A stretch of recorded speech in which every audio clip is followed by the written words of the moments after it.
There we go. Okay, we are live on YouTube. Awesome. All right. So welcome back to the channel, guys. I know it's been a while since I've last made a live stream. It's been about a month. Last time I did a live stream, I was here with Coach Joe, talking about our struggles in Campeones Cup and the Derby. That was a massive week for us, and thankfully, what we said came true. If we were to win Campeones Cup, we would go on we finish the season off with 9 points. And now we're here a month later into the playoffs. And we're here with Kris from Battred Herons. How you doing today, my friend? Good, Davi, man. Everything is good. We're both in the playoffs. Of course, we're pretty happy to be in the party as well. You guys have already been in the party and then some. So, it's good to be in it together. Only one can leave the dance, but it's good to be together nonetheless. Yeah, man. Especially for you guys, the first time since this is 2020, really. But kind of put a little bit of an asterisk on it since everybody from the East technically got in, except for four really bad teams. It would be really terrible to miss out on the playoffs in that year. But for sure. Regardless, the first real playoff match for Inter Miami, but definitely not their first time in the postseason. Yeah. I mean, the one thing that I noticed with this team, right off the bat when I first started going to the games this year is the different energy that it's had since, making a couple changes in the middle of the season. And it's paid dividends for us, to be honest. I mean, we've catapulted our way into, I guess, the space that we're at now, and it's been helpful for the team, that's for sure. Yeah, especially, yeah. I mean, that midweek, or not midweek, mid-season acquisition of Pozuelo, with TFC going through their own rebuild, getting Italians, well-known Italians such as Lorenzo Insigne and Bernardeschi. With first-year head coach over there with Bob Bradley, and a lot of TFC fans that I know personally were really high on this Toronto team, but it was just too little, too late for them up top, and then they really had no place up there for Pozuelo.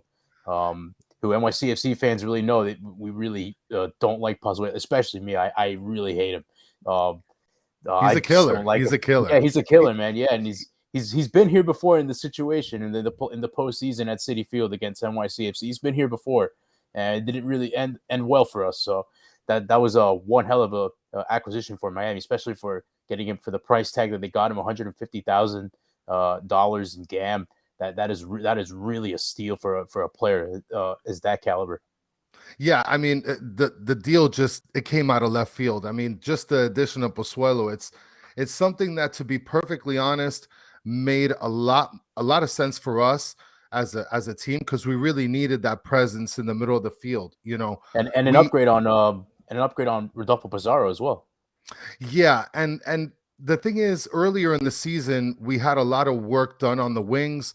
A lot of our wingers, I mean, they're incredibly fast, but at the same time, you need to have the passing there. And Higuain is not what he once was.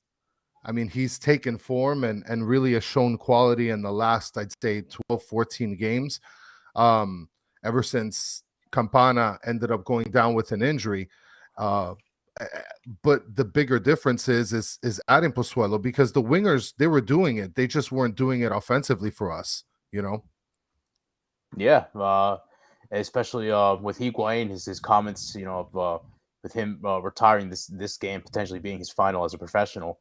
Him saying that Miami with playing with his brother Federico, and then his mom getting to see him and his brother play one last time together. At this time at the professional level, really got him back into the sport, and he really did fall in love. And this season especially, he got back in his goal scoring form, which we all know that he could do, even though he's had a few howlers in the past, especially for Argentina in big moments. Well, and let me tell you, I just recently got into the world of soccer, maybe in the last year and a half, where I've really fell in love with the sport, fell in love with the game. And the one thing that I always heard was Higuain. And from a lot of people that watch soccer overseas and, Premier League and Barcelona, all that kind of stuff. And the one thing that I always picked up was Higuain. And then when I first started going to the games, I told the co-host I do the Battered Herons podcast with, I say, hey, this guy's still somebody, right? He's not, like I said, what he once was, but he's still a somebody. And a lot of the fans here locally in the beginning of the season, they were really trashing Higuain. Understandably so, because he's your DP. You expect more out of him. To get it late, I guess it's nice, and you're seeing him in form, but I can understand the frustration of the fans. I mean, my co-host had to make a "I'm sorry, Higuain" shirt and rock it at the stadium, and a bunch of people just say, "Hey, man, I need that shirt." And it's crazy because the tide changed so drastically from one side to the other. And the one thing that helped with this retirement announcement is that and I was talking to my friend about it. To me, he set it up at the perfect time, because realistically what ended up happening was he started to really earn the fans back, and he knows that these next games he's not going to get trashed on, because this is like his retirement party. You know what I mean? I don't know if that makes any sense. Yeah. He's essentially turned it on when it matters most. Yeah, I mean, he's turned it on when it matters the most, but then he's taking advantage of the point that he's at the highest he's ever been in his MLS career, right? And so to announce the retirement helps the fans appreciate him more, even though earlier in his career with the Inter Miami, it wasn't so great. But it does essentially help appreciate him more. So he's leaving in a more positive light, obviously. Yeah. Also, but before we get into the thick of things, Yeah. you said that you just got into the world of soccer about a year ago. So tell us about how you fell in love with the sport, and how your fandom of Miami came to be. Well, so I mean, obviously, everybody in the world, I guess, is playing FIFA. If it's not a gold rare card or one of those other colored cards, then I don't want it, and I don't know who you are. But my boy Danny, who I do the show with, he ended up inviting me to a game, and it was last season when they played Cincinnati. It was one of the last home games right before the end of the season, and I went. And I was super skeptical. I said, "Oh man, going to soccer. I've never been to a soccer event in my whole life. I'm a kid that's always played football, basketball. Soccer to me is just at the time I just didn't appreciate it. Well, So, was that because of your possible background in the family, or was that just always like kind of back in the day where it was always just football, baseball, well, basketball, and soccer wasn't really a thing until essentially in the '90s and now? I think that it was mainly because I just found the sport boring, which a lot of I'd say not even casual fans, but fans that are just kind of looking at it from the outside, really not appreciating the beauty of the sport, think the same thing. Oh, it's a boring sport. Like a 2-1 game is like amazing to soccer fans, right? And to me, I'm just like, oh man, watching these guys run up and down the field. I didn't even know it was a pitch, right? Hmm. Watching that kind of stuff, oh man, I didn't appreciate it. And it just wasn't boring. It was too boring. It wasn't fast paced enough. It's not like Hmm. basketball where there's a basket every 24 seconds. But I went to that game. Inter Miami ended up winning 5-1, and they scored, I think, 3 goals on our side. And ever since that game, it not only was the game entertaining, but then the beauty of the sport. I mean, the way that the players control the ball with their feet, the atmosphere, the energy, like the vibes, Hmm. in the entire stadium. It's like a complete experience. And I've never experienced something like that until that game. And then so my boy Danny, he ended up saying, "Hey man, I got season tickets. Maybe you should look into it." And it's something, new to do. It's a sporting event, but you can also go hang out, grab drinks, eat something different. And I took him on. I said, you know what? I'm gonna go get season tickets. And ever since then I've been hooked. I've been hooked. Awesome. That's really glad to hear, especially Yeah. with the World Cup just around the corner in Qatar, and then the next one coming over to the United States in 4 years. Yes. I'm really excited for that, especially both of our cities get to host Yeah. the World Cup. Miami and New York, two really really cities that are into soccer, mainly because of how diverse both cities Yes, really are. most So definitely. there's a massive untapped fan base in both cities, and the World Cup is a fantastic opportunity for soccer to really make more fans in this country. It's really this. I find it really funny that last night on NFL memes, or actually no, it was USMNT only memes. They were like, it's the same people that say soccer is boring, but yet they tune into Thursday Night Football to watch the Broncos and the Colts for a 12-9 game and no touchdown scored. It's funny that you mentioned that, and I'm gonna tell. It's funny you mentioned that because I was talking to a friend of mine about that, where he essentially said the same argument that you said. So you're telling me soccer sucks or soccer's boring, but you'll watch a 6-13 game and say, "Oh, that was the best football game of my whole life." You know, it's just I don't know. It's just different. At least from before that I started watching soccer, I figured to myself, oh, it's an entertaining game for football. 6-13 defense, 1980s football, and but then again, I started to appreciate soccer more for what it was and how much talent you really need in order to be a top tier player in the sport, you know, because it really does take a lot of talent. It takes, I mean, I'm getting my son into the sport. He's 8 years old, and it takes a lot of attention, a lot of talent, a lot of practice. I mean, just like anything, but soccer is just it's something special. It really is a beautiful sport. Yeah, and a comment here from Daniel Young says soccer is one of the most euphoric sports. The unpredictable nature of the action keeps you eyes and on the edge of your seat. I That's agree. a true statement. I completely agree with that. Especially this time around a year in playoffs in American sports, it's unpredictable. Anybody can beat anybody. And here we are, playoff soccer, and it's absolutely crazy. We saw the insane run that RSL was able to pull off last season, Yeah. going all the way to the Western Conference Final. Everybody panicking that we might get a final at Yankee Stadium. Um, I would have loved to seen it because I would have gone. I definitely would have gone, but thankfully Well, for how everybody else, Portland was able to pull it out of the bag. So, but it doesn't matter since we ended up winning the whole thing anyway. And I have a question for you. I mean, how did you fall in love with it? Because those kind of stories to me matter as far as how people fell in love with things like sports, whether it's fell in love with I guess action figures or radio broadcasting, whatever the Mhm. case is. Like, how is it that you fell in love with either the sport or the team? I've always grown up with soccer in the family. My dad Ah, would always nice. watch Univision, Telemundo. He would always watch some of the games. Uh, his passion for Guatemala just amazes me. And he's like, oh my god, he just gets so angry when Guatemala messes up, and it's quite funny to me. To see him, kind of react like that because he usually sees me reacting that way when I watch NYCFC or Yeah. Barcelona, just play like that, and having the players make an infuriating mistake on the field. Um, so it's kind of funny to see the roles reverse. So Yes. I've always grown around soccer. I've always played it as a kid. Yeah, I wouldn't say I was never really any good at it, but it eventually grew Yeah. on to me as I got older, and my first vivid memory, clearly falling into the sport. If you want me to pinpoint like an exact time of when I really got into it, was 2013 in the Gold Cup with the U.S.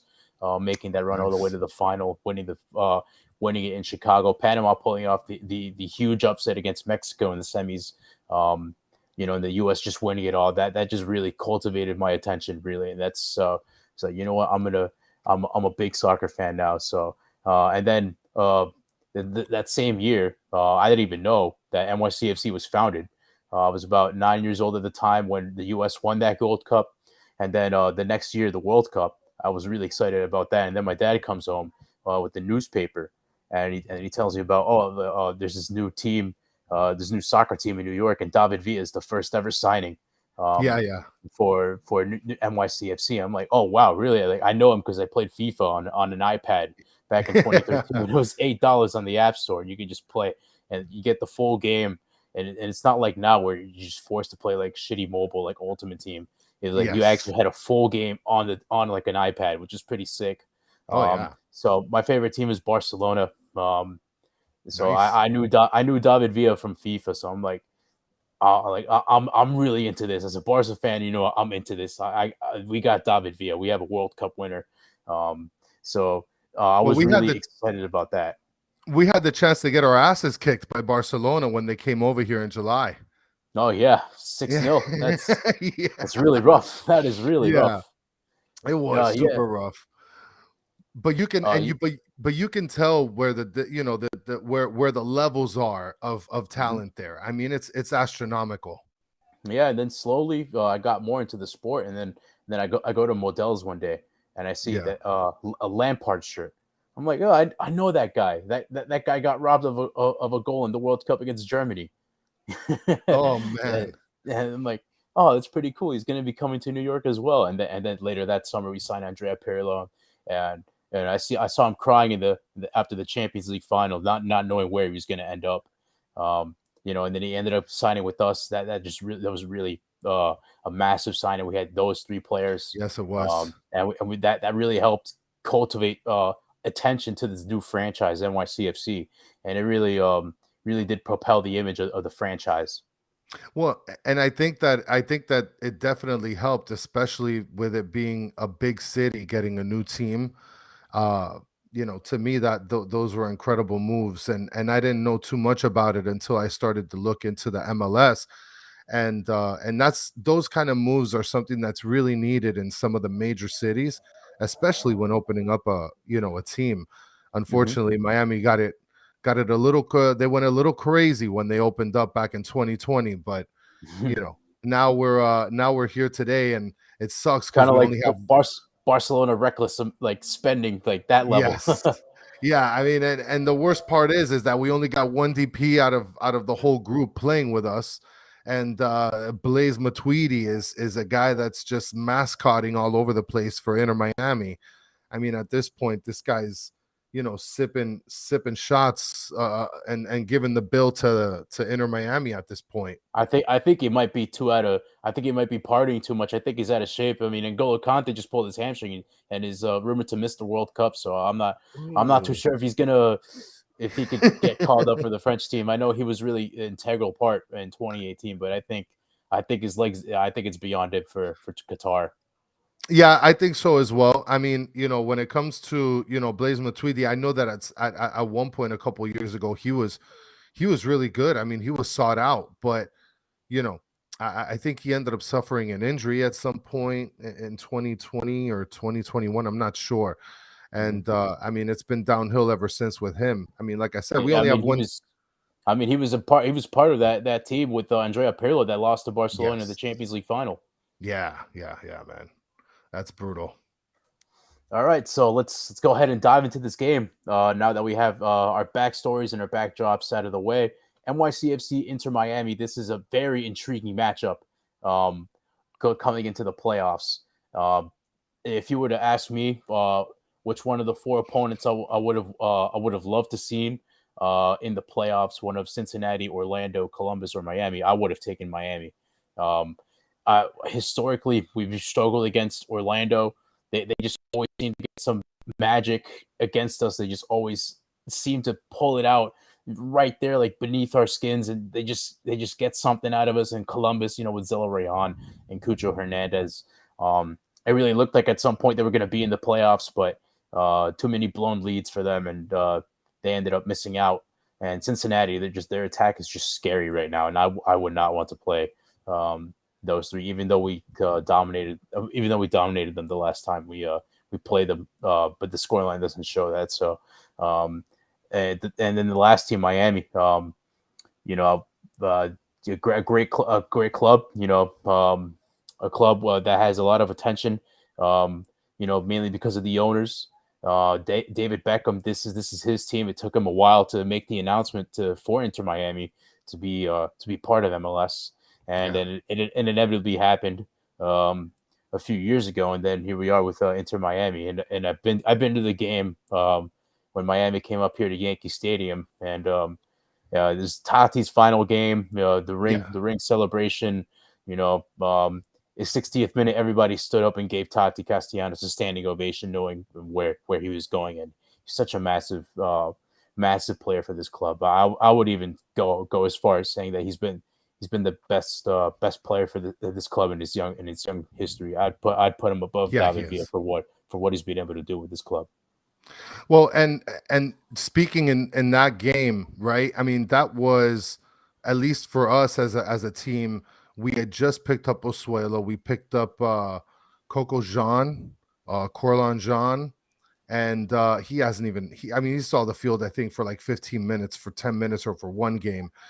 But Pozuelo was just getting onto the team, and it couldn't have come at the worst time as far as to go ahead and fly to New York and play, because it didn't pan out for us. The team was just trying to find their identity. I mean, that's why Inter Miami ended up winning the next game, because finally we were able to sort of hone in on what sort of style we're going to be taking advantage of in regards to where we're going to be utilizing Pozuelo to the maximum. I know that game was, and it's funny because you mentioned you'd prefer Inter Miami, but you guys beat Orlando just recently, 2-1. Yeah, we did. Yeah, we beat them over at 2-1 the other way too. A couple games before that, but the most recent, you guys won. Yeah, 13,000 at Red Bull Arena. That was a number that actually surprised me, because we really don't get many people at a Red Bull Arena. For obvious reasons. One, it's in New Jersey. And most of the fan base is in New York. I'm from New York. I'm from Westchester, so that's quite a long drive for me to go over to Harrison. And two, it's our rival stadium. We don't want to play there unless it's against Red Bull away, and we go ahead and shut them out and win at their place like we did in the summer. Well, and I think it's a catastrophe to be playing in your rival stadium. I think just that idea alone is one of the worst things. And I know that there's not much availability in regards to where you guys can be able to play or call home. But that to me is just criminal, to play at Red Bulls Arena. Mm-hmm. I wish that in all honesty, I wish that there would have been more access to other fields, or to, I mean, I don't know, is MetLife Stadium? It's just a whole clusterfuck of a situation that it is. This front office has put us in, and to give some kudos to the front office, that they're genuinely trying to get a stadium in New York City. They're trying to be true to their identity, but for some reason or another, they just haven't been able to cross that finish line yet. Although there is some promising rumblings as of late.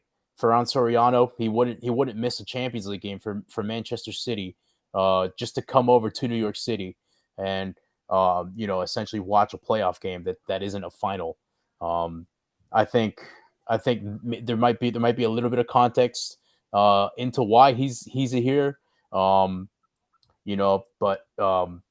And he said we're very close to announcing a stadium, so perhaps he's in New York just checking out the potential sites.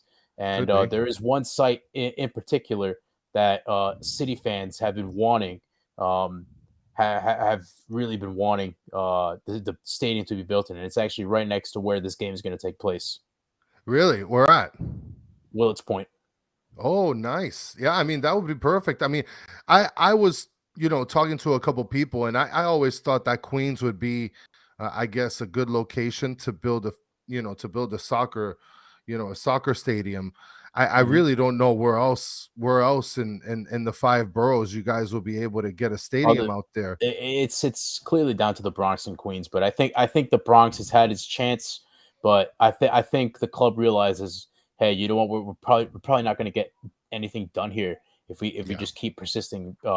Might as well just try our shot in a different borough. And plus, I think Queens is a much better fit for the stadium, because there's more Hispanic and Latino population over there. Massive Colombian community. I have family over there. I'm half Colombian as well, so the Queens over there, you just get more support. You will this season when we had a few games at Citi Field. Although Yankee Stadium has been the closest thing that we could call home. and that's really what we've been playing all this time. If that's not available, then if nothing in the Bronx is available, we're going to have to go to Queens. We're going to have to pack it up and go to Queens. But you know what? I am not opposed to building Queens. At this point, I'm just so over with having to deal with this whole clusterfuck of a situation. Like, just seriously, like I'm on your guy. Like us NYCFC fans on your side. We want a stadium already. You know, we're the fan base that's dying for a stadium, and we're just not getting anything. Which is a very unfortunate situation, but it looks like we finally have that mayor that that's concerned really about appreciates us. Yeah, he's like, we're the only team from New York City under the Bill de Blasio administration to win a championship, and we're the first team to do it in 10 years since the Giants were able to pull off a victory in Super Bowl 46. Well, and I think that this all the rumblings that happened with relocating the game from Red Bull Arena, I think that the good thing about that is that it finally shed some light to that situation. It really did. I mean, yeah, and especially with the club, they issued out an email around the same time of the Orlando game, like after the Orlando game. It said, unfortunately, due to the availability and the schedules of the Yankees and the Mets, neither stadium was available. So we had to go to Red Bull Arena. That would have sucked. That would have sucked on a Monday night. We probably would have gotten like 10,000 fans if we're lucky, and probably half of those fans would probably would have been Miami fans anyway. So and there was more of an opportunity for Miami to actually pull something off at Red Bull Arena, which would have been half empty probably. But I still would have gone anyway. Just to support the team. And typically when I was looking at the attendance, I noticed that the attendance, it's somewhere between 8,000 to 9,000 per game at Rebels Arena. And I think for a playoff game, I think that there would have been a better showing, even if it was a Monday. I really believe so, because I mean, this is playoff time. You're going to go, listen, I live legitimately 55 minutes from our arena. Okay. And I try to go on freaking Wednesdays, because I want to be a part of the madness. I want to be a part of what's going on. And that's a regular season. If it's postseason, I'm going to be there. If it's Wednesday at 3:00, I'm calling in sick. I'm going to make it there. Right. And so I feel like all the dedicated NYCFC fans, they'll find a way to get out there. I mean, yes, for sure. There'll be more Miami fans than you would anticipate, especially because it would be that stadium and that stadium only. Everybody booked their flights, booked their tickets, whatever the case is. But now, that's one gripe that a lot of our supporters were having, is that, geez, this change happened so late. There's so many people that lost their tickets and had to basically get refunds, purchase new tickets, book hotels from New Jersey, book it in the city, and it's a disaster from a logistics point of view, at least for the supporters. I mean, look, Phil Neville, the coach for the soccer team, I mean, he was saying, oh, we got to book this, we got to do that, we got to schedule. Look, you guys have a lot more money than the supporters. And the supporters, they're selling out their last couple dollars to make sure that they can be able to be there in person. So I can understand the frustration from a fan's point of view. But it's crazy because you guys deserve it, in the sense of, you guys won a championship last year. You brought a championship to the city. And first time in 10 years. Yeah, and I think as a supporter and as an organization, I feel like it would only have been fair to not break ground somewhere, but at least to get something sort of solidified, something guaranteed, and the fact that didn't happen, especially talking with Jordan Griffith, he's also a supporter. He was on the show last week with us. It's really disappointing. And I'm not even a supporter of NYCFC, but if I was, and my co-host was, he said the same thing. These talks have been for years. So I can understand some of the frustration for sure. Yeah, especially, I mean, we were, I think we were the 6th most valuable franchise in 2022 in MLS. If you build a stadium in New York City, I know it's not easy. Due to real estate and everything. I know it's not easy, but money's not the problem. The problem is where we're going to build it. That's the main problem. And then you have to go through a whole entire process, and everybody saying yes, yes, yes, yes, yes. That's really the main problem here. And not only that, especially to have a shit owner like the New York Yankees and Randy Levine pulling the plug at the last second last summer over a stadium in the Bronx because of parking garage, and a really shitty one of that. I've seen it in person, and I had a friend go over to a Yankee game, and he parked in that garage, and he said it was absolutely terrible. It took him like about an hour after the game just to leave that said parking garage. And then Randy Levine just pulls it at the last second. He's like, nope, no, you're not getting a stadium here. So just to have that, it's not ideal. It's not easy, but you know what? At least the front office are trying to build the stadium and stay true to their identity. And I think with this last second venue change, I think that's something that us fans could be like, you know what? Because of the their determination and them wanting to really be in the city, determination is eventually going to get them over the line. It may not be this year, it may not be next year, it may be who knows? It might be until 2072. With the whole situation, but I do believe that at some point they'll get over the line and get a stadium in New York City. And once they build that, the value of the franchise skyrockets. We instantly become a very favorable place, a very hotbed. Really for European superstars looking to come over to MLS, pick up a big paycheck. And especially with our academy's been producing as well. We got Tavon Gray, Gio Reyna, who slipped through the cracks here. He's doing well at Borussia Dortmund. Can't stay healthy, sadly, for the U.S. But Joe Scally, he's been in talks with the U.S. and potentially making the World Cup roster. We have a genuinely good academy here, and if you build a stadium, more fans will come, and not only that, the big superstar signings will come as well. Well, I mean, that's definitely going to help for sure. And then one of the things that the players sort of look at whenever they get, onto a team, essentially they look at things like, the facility, what does the facility look like as far as what does the stadium look like? Is everything modern and all that kind of, jazz? If you guys were to have your own stadium, with your own, bells and whistles, I think that would be definitely more appreciated to people that are trying to get a spot in the MLS with the NYCFC for sure. I mean, even with ours that's in Broward, the Inter Miami Stadium that's in Broward, Drive Pink. I mean, it's beautiful, and that's just temporary. A lot of the frustration from the fans from this coming up game was the fact that Inter Miami couldn't actually have a team until they had a stadium built. And so, until the stadium was built, there couldn't be a team. So we had a stadium built, we got a team. And then so a lot of this jumping around is happening for this coming game. And so that's also one of the frustrations that a lot of the supporters were voicing. I can only hope that you guys do get a stadium, because it would be beneficial to you guys and to the MLS. Trust me, bro. I'm praying for this to happen. I'm genuinely praying so hard. It'd be a win-win. It really would be a win-win, because you're definitely going to pack the stadium, right? I mean, look at the difference between how you pack the stadium in Queens versus how you pack the stadium in New Jersey, right? I mean, it's crazy the amount of fans that go and support when it's in the city. And MLS, I don't know who made the decision of moving it to Queens instead of keeping it at Red Bull Arena, whether it was the organization or whether it was MLS. I automatically pointed at the MLS because I'm thinking they want ticket sales. They want money. And so if they want money and they want ticket sales, their best bet is to move it over to Queens and play out there in Citi Field.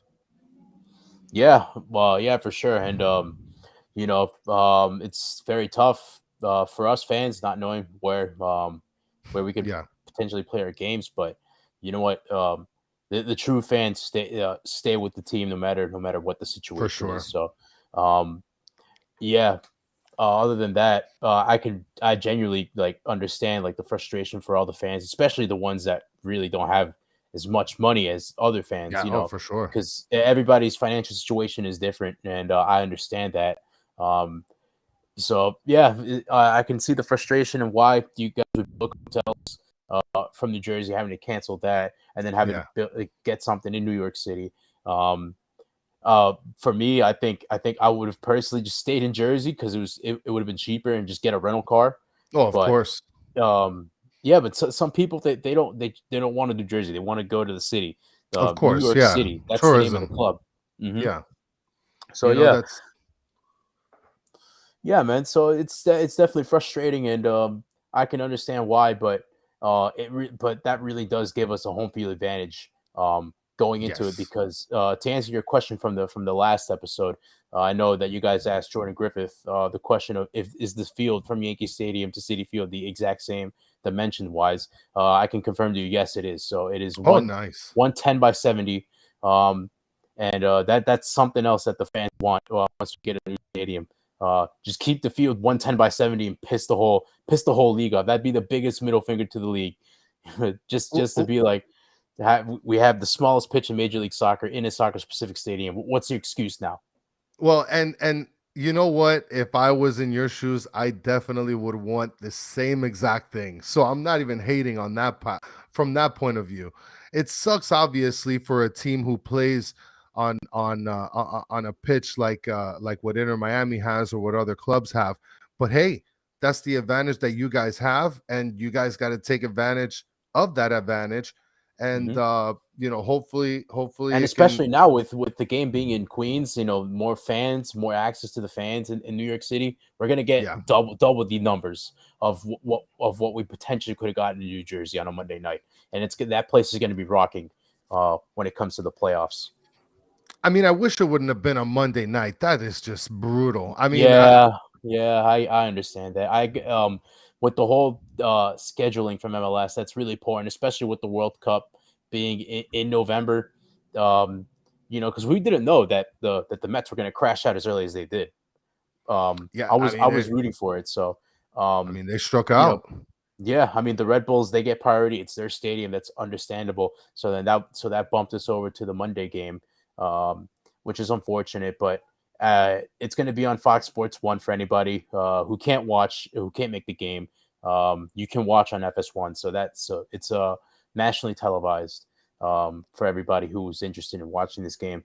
But yeah, it's on a Monday night. That really does suck. But at least in my shoes, like I don't have to drive all the way to Jersey just to watch one game and potentially be knocked out. Oh no, and you know what? It's going to be an entertaining game for sure.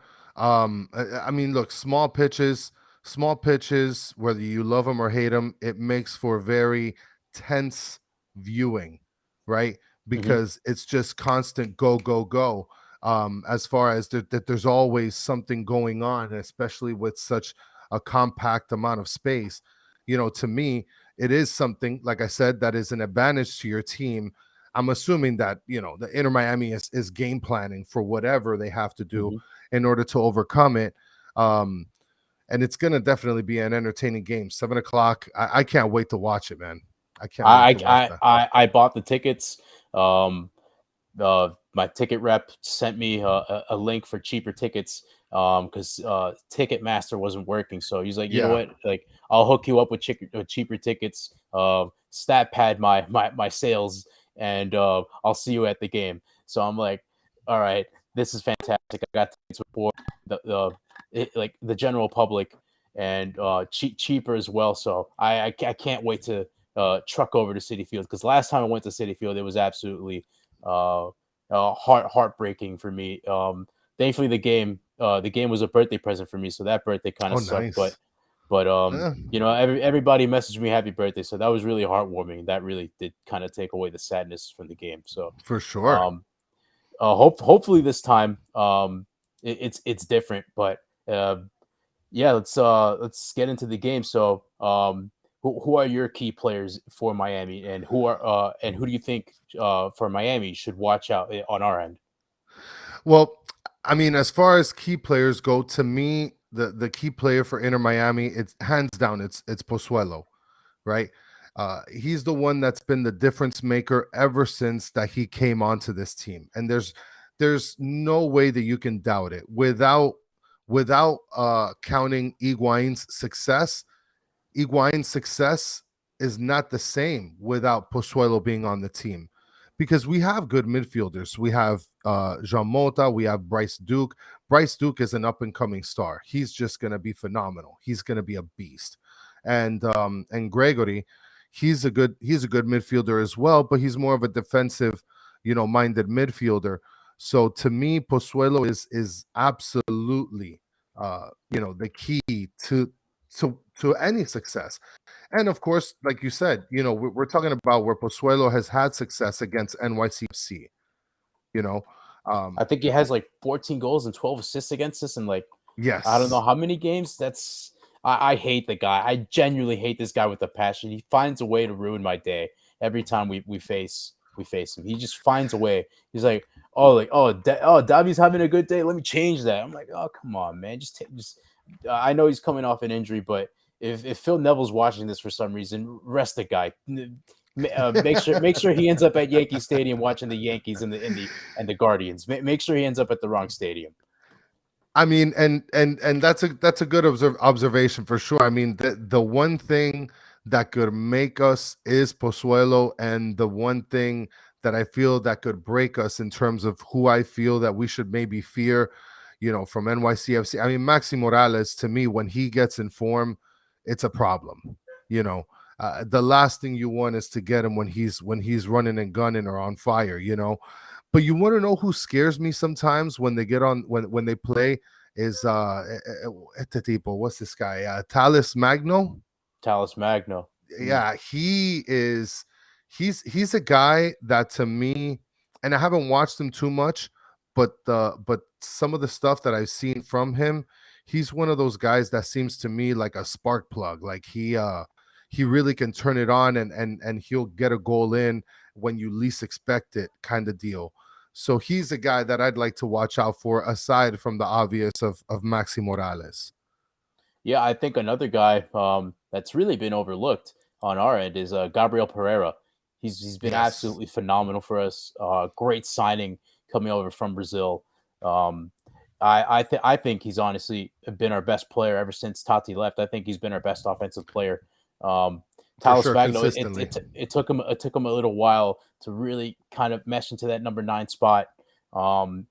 He scored against Orlando, then it's like his shoulder injury in Atlanta on turf, and we're not really going to get into the whole turf debate in this stream. So to keep it short and simple, I think turf should be abolished, and if you want to clown us for our field, go right ahead. But at least we play on natural grass. So we had a few we had no injuries going into the game, and then we get Tavon Gray having to sub out, and we have another first half substitution made by Nick Cushing because of Talis Magno, and then Alfredo Morales coming off a groin injury kind of picks up a little bit of a knock, but I don't think it'll be too much to keep him out of this game. As of key players from NYCFC, I think Maxi Morales is definitely a key player for us. Yes. He's definitely probably the difference maker in this team. Without Maxi, we just look completely like uncoordinated and just like a different team without him on the field. We didn't have him for a part of the start of the season, but we had Tati Castellanos, and he was really kind of like our safety blanket for us. But now that he's gone, he's off to Spain. Maxi and Gabriel Pereira and recently Talis Magno, he's been coming out of the shell. But I think somebody else that could cause problems for Miami, we do have that wild card at center back, Alexander Callens. He had a quote where he said he used to play striker up until 13, 14 years old, and he was moved to center back. So for those of you wondering how a center back is like really, really good at finishing, well, there you have it. He's used to play striker back in his younger days. And it looks like he hasn't lost his goal scoring since. He scored in 3 games in a row, and it got an assist to Eber, the second goal in Atlanta that really helped us get the win. I think he's also somebody that you need to watch out on set pieces for. Well, and you mentioned Maxi Morales. As far as it seems like he's the glue guy, very similar to. Essentially very similar to what Pozuelo is to Inter Miami. No, I mean that's the way that I see it, and they're both center attacking midfielders. Yeah, especially the obviously Pozuelo, a little bit more of that modern number 10. Max Morales more of like that old fashioned cam, but still really effective. He's one of the 10s that don't really get a lot of love. When you think of the 10s, you think of Pozuelo, you think of Zelarayan. Yes. When it comes to MLS, but Max Morales doesn't really get that attention. He's had injuries in the past, and age is catching up to him, and rumors potentially this could be his final season with New York City FC. When we won the cup, and that behind the scenes video was released from the club, you could see Max just crying on the field, and I just can't think of a player more deserving to lift the trophy with this club than Max Morales. He's really been there through the transition of kind of like an expansion team. You're kind of the new guys, and then you're establishing your identity in the league. And then to see him like in tears and just point to the star after we won MLS Cup was really a heartwarming picture to all the fans. He really deserved every single moment of that MLS Cup win. And he's given a lot to the club, so I mean, if it would be well deserved for him. And I mean, I gotta say that it would be well deserved for Higuain, especially since he's starting his retirement party out here. So I'm hoping that for sure Inter Miami can be able to take the team all the way and get Higuain the trophy that he's obviously is trying to promise to the fans, to the franchise. To get us all the way to the end. I mean, it's going to be a tough battle because we're already facing NYCFC, who's won a championship. I mean, other than Higuain, I mean, Campana, who we have, hopefully he's injured at the moment, but I don't know, maybe he might be starting next game. I mean, if Phil Neville doesn't start all of his prime players, then I don't know what's going on there. But yeah, I haven't seen any injury reports from any of the teams, so perhaps clubs be playing mind games on each other. I know NYCFC they played mind games with the Red Bulls, putting Sean Johnson on the injury list before the recent derby, saying he was questionable. We had Luis Barraza playing Campeones Cup, our backup keeper. He was solid, clean sheet for him. And then we had Sean Johnson come in on Saturday against the Red Bulls, and then he gets a shutout as well. So you never know. Like, these clubs could genuinely be playing mind games with each other when it comes to injuries.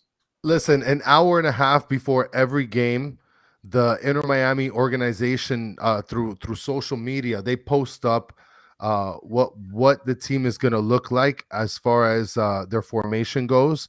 They never stick to that formation, and I feel like they do it just to troll everybody because they feel like the opponents are looking at the app or something and seeing what kind of formation they're doing. Like, get out of here, man. It's so many mind games that's going on that to me it just seems like whatever, dude. Just put your team up, let everybody know who's injured. Be honest. I mean, it's mind games, but at the same time, like, come on, let's be serious. This is the playoffs, and you're gonna play everybody that you need to play in order to make sure that you win the game. So yeah, 100%, yeah.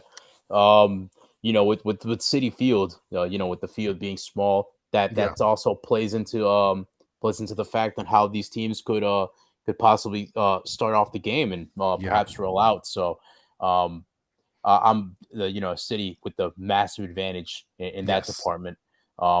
Had this game been at Red Bull Arena like it was originally supposed to be, I think Miami would have probably come out with more firepower, more intensity. But I think now that all the NYCFC players know, and all the know that the fans are going to be behind them, it's going to be on a field that they're very, very much used to, that they love playing on. I think that could possibly be the difference on how both of these teams play and how they affect one another and how the game goes on. Yeah. And it's definitely like we mentioned, it's going to be a game changer, right? It's going to be something that's a huge advantage to City. And the one thing that I can hope for, to be perfectly honest, I mean, we have DeAndre Yedlin that plays the right back. To me, he's one of those guys that can come in as a right wing back and make a big difference, not only defensively but offensively with pushing the ball down. Down the field. Who do you think on the team is someone on Inter Miami that you feel may sort of give you guys a hard time? Pozuelo, easily Pozuelo. Yeah, I hate him. I hate him so much, man. I genuinely hate him with the passion. If I had the opportunity on a pitch to 2-foot him, I'd absolutely take it. That's how much I hate the guy. and then you'll get the red card like he Yeah, did. I'll get the red card. If he goes off injured on a stretcher, I genuinely clap him off. Yeah. That's how much I do not like this guy. This guy broke my heart so much that one season. We were coming off 64 points. The East ran through us. We could have hosted MLS Cup, knowing that Seattle would have been our opponent. We would have hosted MLS Cup had we won that game. And oh my god, That was huge.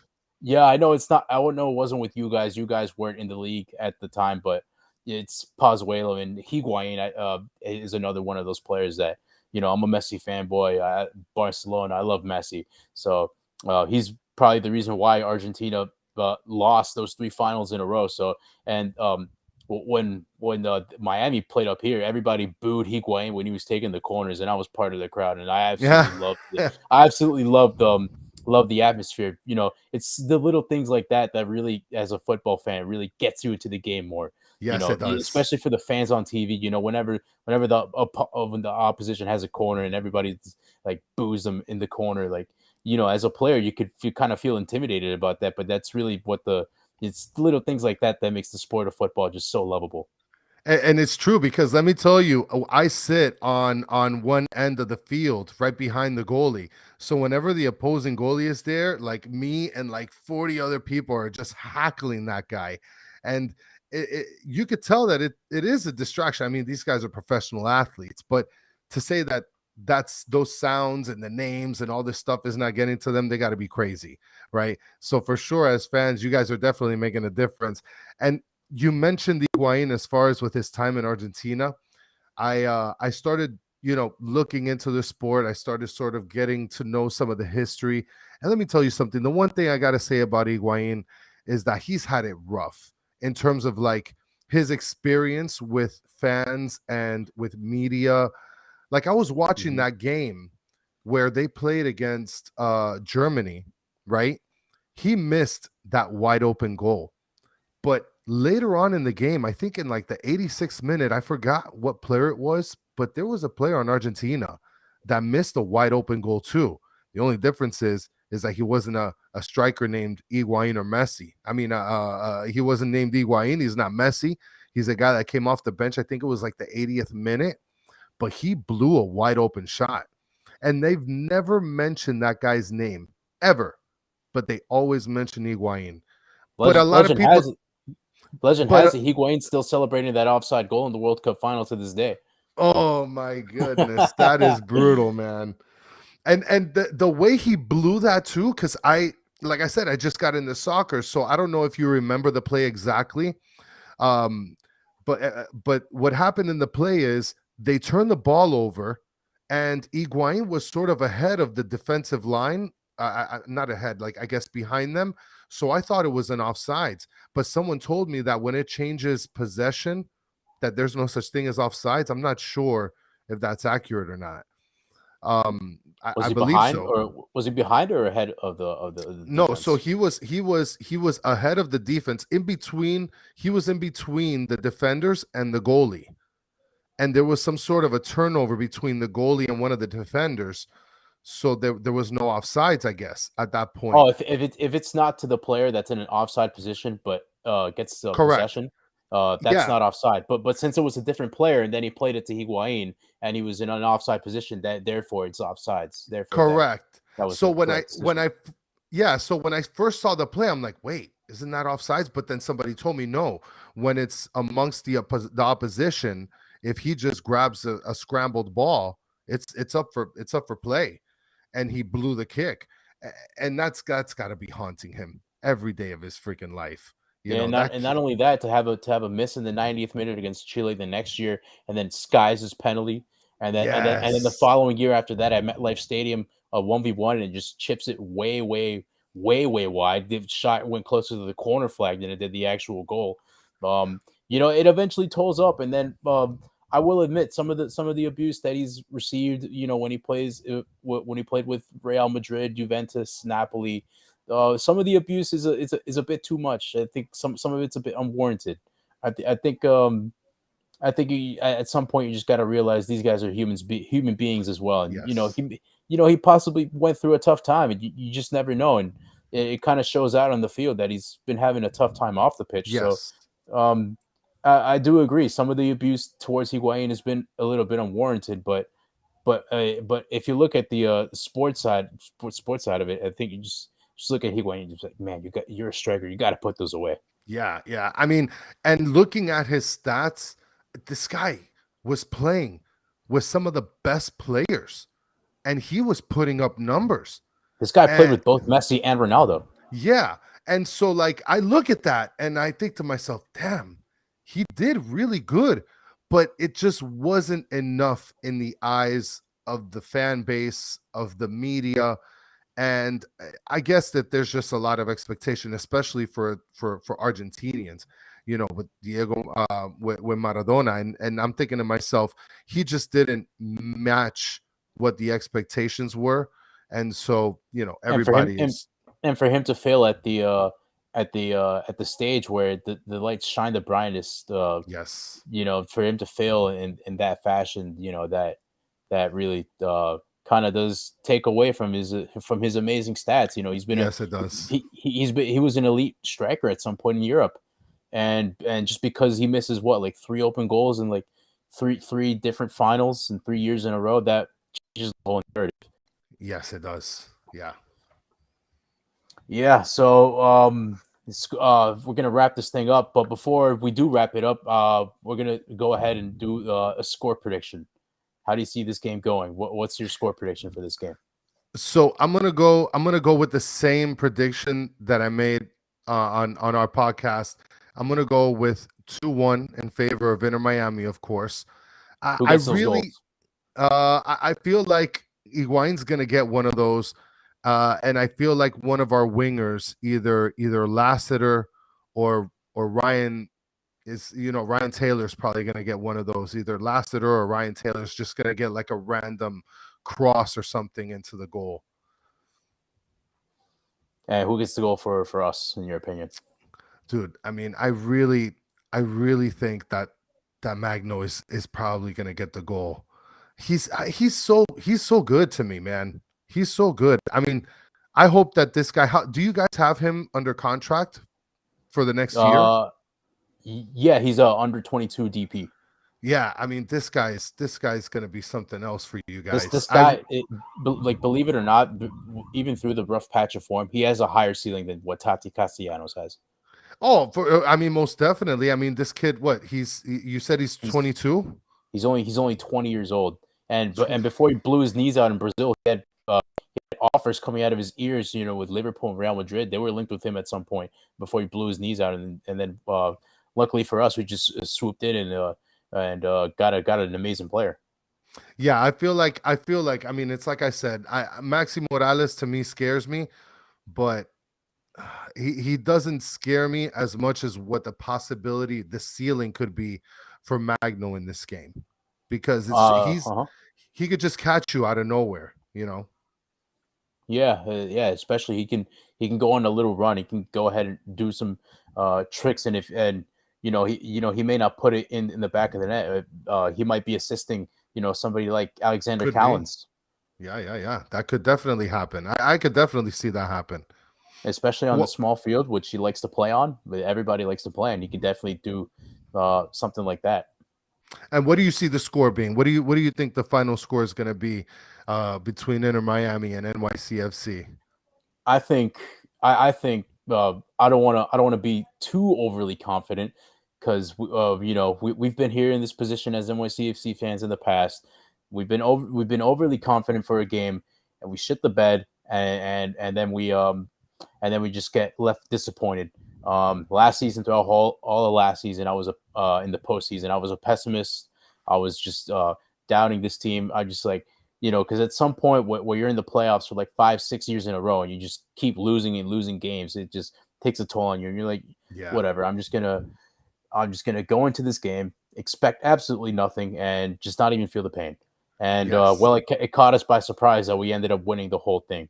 I like to call that postseason the heartbreak that never came, because I was never heartbroken throughout any of the games, and I had never any doubt in MLS Cup. Well, except for that Mora goal when they scored in the 90th minute, a little bit of doubt came in. Well, no expectations is always good to go into when you go into one of these games, because whatever you get, if it's positive, it's great. The higher the expectations, if you don't get much, then it's gonna suck. So Yeah, now, especially for us as a champion, we haven't seen a repeat champion in MLS in a decade, and I know in the NFL, in a much tougher league to win in, we haven't seen a repeat champion in damn near 20 years. well, I mean, I live in Miami, and so you don't know how crazy it gets me to hear these Miami Dolphins talk about their 72 and 73 championships. It drives me freaking bananas. Well, you can thank us for beating the Pats in the Super Bowl in 07. Yeah. Well, I'm not a Dolphins fan, so whatever. That's not even my problem. Yeah. For me, like, I know, like, all the Miami fans on Twitter, after the venue change, negative reactions, as we NYCFC fans would probably anticipate. Of course. Yeah, and then Andrew Wiebe coming out and tweeting, "Oh, the Mets died for NYCFC." So I'm like, thank you, Mets. I saw that. Thank you, Mets. But I think if you were keeping up with the stadium situation for us, and you see the Mets blow it in the wild card, I think you probably saw this coming. I think you probably saw NYCFC taking the opportunity to play at Citi Field. I thought we weren't going to do it. I thought we were forced to play at Red Bull Arena, because the Mets wanted to do some construction at Citi Field, but it wasn't until the winter. But some people said, oh, as soon as the Mets are done with the playoff run, they're going to start construction on the stadium. But since their playoff run ended early, now we can go ahead and use the stadium up to MLS Cup if the Yankees do end up going to the World Series and end up going far in the playoffs. Well, I'll tell you, use that stadium until MLS Cup. Well, I'll tell you, the organization, I mean, they hit it out the park with this one. I mean, to get it down to Citi Field, it is something that they really, really, they really had their timing perfect in terms of trying to obtain playing in Citi Field. Now, very rare NYCFC front office W. Very rare. Yeah. Now, my question is, and you're more familiar with this, obviously, because your team plays on a smaller pitch, right? And it's a question I asked before on our podcast before. I'm wondering, on a smaller pitch, do you think that more goals comes into the game, or do you think that it's a lower scoring game? Before you give me your prediction, your score prediction, I want to ask you, since you know more than I do from that perspective. Do you think a smaller pitch leads to more goals or less goals? That's a good question. I've never thought of that, to be completely honest. You were the first person to ever ask me that. So that is a good question. I think, obviously with the NBA, the court being small, you could really fit the whole NBA court in one box of a soccer field. Of course. Yeah. Obviously you get more points there. In hockey, presumably almost the same size as a basketball court. And, you do have your low scoring games, but typically you do see more goals in hockey. Well, I think that's a good question. I think that in a smaller pitch, I always thought to myself, well, it's a smaller pitch. You'll probably see more action in terms of, I mean, these players are closer to each other. It leaves a little bit less room for error. So there's a lot of times where if you just don't play your cards right, one of the front men are going to capitalize on a turnover and just make you eat your mistake, right? So I always thought that maybe it results to more goals, but then again, looking at it, it may result to less goals because there's so much craziness happening and there's not much room for error. So it might be a turnover here, turnover there, or bad pass over here, bad pass over there. So, that's why I wanted to get your perspective on that. I think it would lead to more. I haven't really thought about I haven't really thought about that deeply until you asked me the question. But I would go ahead and assume that more goals probably happen on a smaller field than on a big field. I mean, if you play pickup, you play in a field, one of those, yeah. on one of those like fields, you obviously get your crazy score lines, like 13-12. Yes. Yeah, yeah, So, yeah.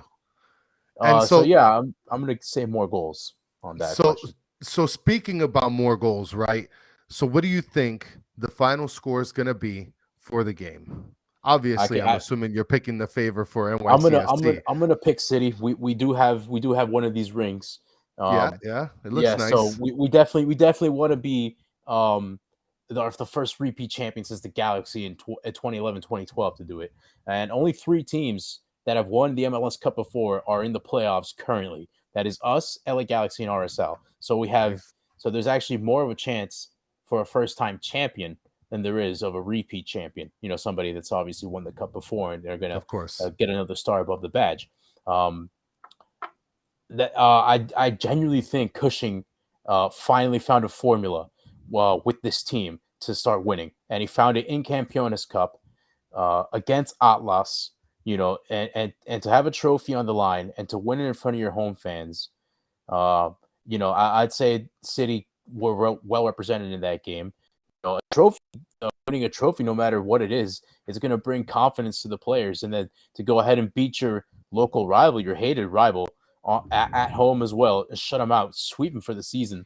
That was obviously a massive week for them, and then an international break, and they just keep ripping more and more wins. I think the momentum is too much for Miami, and I think due to the lack of experience for Miami in high pressure games such as playoffs, I Yeah. think that's going to make the difference between City and Miami. I think it could be a low scoring game, but as well, it could be a high scoring game. I do think City with the smaller field will feel more at home. I genuinely think we could we could potentially see City put 4 or 5 past Miami, like on a small field like that, Oh compared my to Red Bull God. Arena where they could have probably scored one or two. But I'm gonna say City are gonna come out. They're gonna be a super team and they're gonna win 3-1. But I wouldn't be surprised if we possibly score 4 or 5 on a small field like that. Oh man. So I mean 4 or 5, that's a lot, dude. I mean 4 or 5 to me, you guys are gonna have to be on one for sure for that to Yeah, happen. yeah, Because but go ahead. I don't think we'll score 4. I think this team hasn't scored more than 2 goals in quite a while. I think with Cushing ball, you get your lead, you dominate the game, and we play better with the lead and having the ball. Yeah. We play a possession based football. We play better with the lead than chasing the game. So I do Yeah, of think if course. whoever gets that first goal will definitely have more control over the game, obviously. But I do think we have been in the position before with this new formation and this new formula that Cushing rolled out Of against course. Orlando, where they took the lead against us and we had a resilient response and we came back and won the game 2-1. Um, I think the momentum from NYCFC is going to be too much for Miami to handle, and especially on this smaller field in that city field. Um, I think with the negative reaction Miami fans have, I think I don't want to say all the fan base knows that this could potentially get ugly, but I have a feeling that some of the Miami fans, especially the pessimists in the fan base, know like, oh man, like this is the season they're gonna beat us on a small field. So I'm gonna say 3-1 NYC. Well, and looking at the game, the one of the reasons that I feel like Inter Miami might find success is because of the simple fact that it's now the team is going to have the time to prepare to play on that small pitch. We finally have the difference maker in Pozuelo to play against you guys, where he's gelled with the offense, and we're not going to have to rely on our wingers like we had before. So we actually have some more calmness in the middle of the storm with Pozuelo. And I feel like that's going to be a huge advantage for us because we finally have that. And so that's one of the reasons why I feel like we might come away with the win. And as far as your ring is concerned, I know you guys won, and I think it was right after COVID, right? Yeah, 2021. Yep. Yeah, yeah. So I mean, it was like my boy likes to call it. Danny from Battered Herons, he calls it a pandemic title, and Well, I I mean it's wouldn't, a I wouldn't, I wouldn't call it that. I'd say the crew in Portland winning MLS is back in the MLS Cup. I'd say that's a pandemic. And if you want to call it a pandemic championship, I think you should call the Lakers in the bubble in the NBA. I think that one's more of a Mickey Mouse championship than ours. Well, I remember watching the highlights of the game, and I think you guys played Philly, and you guys played like their janitors, and I think you guys played a bunch of like B team or C team guys. No, that was Philly because they had COVID because their players thought it was a good idea to party in the middle of the postseason run. I mean that would be a terrible idea, right? Maybe if they acted like professionals, maybe we wouldn't have to face this narrative. Yeah, no, for sure. And I think that they ended up and that was a close game from the highlights that I saw when you guys won. So that is the one thing that when I saw the highlights, I said, wow, the NYCFC really lucked out with this one. I mean, a win's a win, whether you're playing janitors or you're playing top-notch players, a win's a win. But obviously, there's people that look at it and like, these guys played like a C team or whatever the case is. But at the same time, like, when you're on momentum, you might get a lucky break here and there. But I think if you were to ask every fan base, would you rather have a great momentum but just get unlucky, or have great momentum and just get that little stroke of luck that you need just to push you on a little bit more? I think everybody would have taken the luck. And that's the one thing that I guess Miami fans are looking forward to for this game, is because other than the last game that we lost in playing Montreal, we've been in form and we've been winning a lot of games and we've been scoring, and that's one of the things that the Miami fan base and Miami as an organization is looking forward to, because we're finally hitting the stride. We're finally getting into positive movement to be able to push it forward in the playoffs. And as Phil Neville said it, nobody really expected this team to be in the postseason. I'm not sure if you expected this team to be in the postseason. In my predictions, I had this team kind of punching towards that line, but just falling a little bit short. Well, I mean, and again, I got into this a little bit late. Started off as a super casual fan. So me being a casual fan, I was like, yeah, we're going to make the playoffs, and, because I fell in love with the team and I just expected nothing but success. I started being a realist a little bit and seeing, well, I don't think we'll make it, or maybe we won't make it as a high seed. It wasn't really until Pozuelo came on where, I mean, not just myself, but a lot of fans just thought, wow, this is where we're really going to be creating some havoc in the season. So fair enough. You guys made it to the playoffs, so congratulations on the postseason. So that's gonna wrap it up for the stream tonight. Good stream tonight. I'd like to thank everybody in the comments that came in and stopped by, the people watching. Go ahead and tell them where they could find you, Kris. You can be able to find our podcast. It's at Battered Herons. You can find us on Twitter. We're on YouTube. You can find myself, K Battered Herons, on Twitter as well.